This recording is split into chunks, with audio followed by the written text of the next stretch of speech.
The question before us today touches on a profound theological topic. How do we reconcile Hebrews 1 verses 8 to 9, where Jesus, referred to as God, also has a God over him? Some Christians suggest that these verses refer to Jesus' humanity, but this brings up a critical question. Does this mean Jesus as a man is being deified? Let's dive into the context of Hebrews 1 to understand this. The chapter begins by contrasting how God spoke to our ancestors through prophets in the past, but now he speaks to us through his Son, Jesus. The passage exalts Jesus, describing him as the radiance of God's glory and the exact imprint of his nature. This isn't just about Jesus as a man or as God. It's about his entire divine mission, his pre-existence, incarnation, resurrection, and eternal reign. Hebrews 1 verses 8 to 9 specifically quotes Psalm 45, originally written for a Davidic king's wedding. The writer of Hebrews applies this psalm to Jesus, highlighting his messianic role. It says, "Your throne, O God, is forever and ever. Therefore God, your God, has anointed you." Here, the text refers to Jesus as God, but also acknowledges that he has a God over him, which some might find puzzling. So, how do we understand this?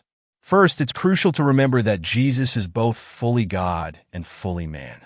The idea isn't that Jesus' humanity is being called God, but rather that Hebrews speaks to the one person, Jesus Christ, who embodies both natures. At the incarnation, Jesus didn't stop being God.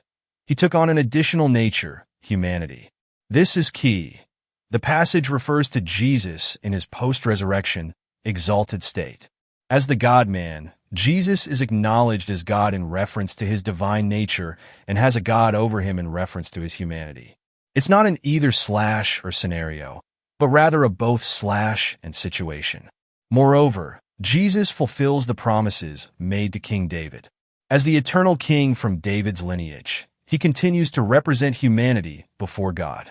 Thus, Jesus, though divine, has a God over him because he remains fully human even after his resurrection and ascension. As Hebrews 1 verse 5 and 2 Samuel 7 verse 14 tell us, God promised to raise a descendant of David to sit on an eternal throne. This prophecy is fulfilled in Jesus, who is forever both God and man. The same principle applies in Revelation 3 verse 12, where the risen Jesus speaks of my God. This isn't a contradiction. Jesus remains human in his glorified state, which means the Father remains his God forever. The one speaking here is not just the divine Jesus or the human Jesus, but Jesus, the God-man. Finally, scriptures like Luke 24 verses 36 to 47, Acts 2 verses 30 to 32, and 1 Timothy 2 verse 5 affirm that Jesus continues to exist as a true human being after his resurrection, albeit in a glorified state. Therefore, it's perfectly consistent that he acknowledges God the Father as his God.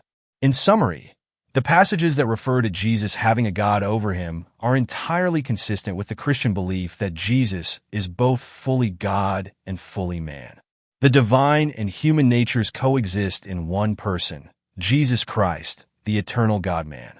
This mystery is at the heart of the Christian faith, where Jesus, the risen and exalted Lord, is worshipped forever as the only God-man. Amen.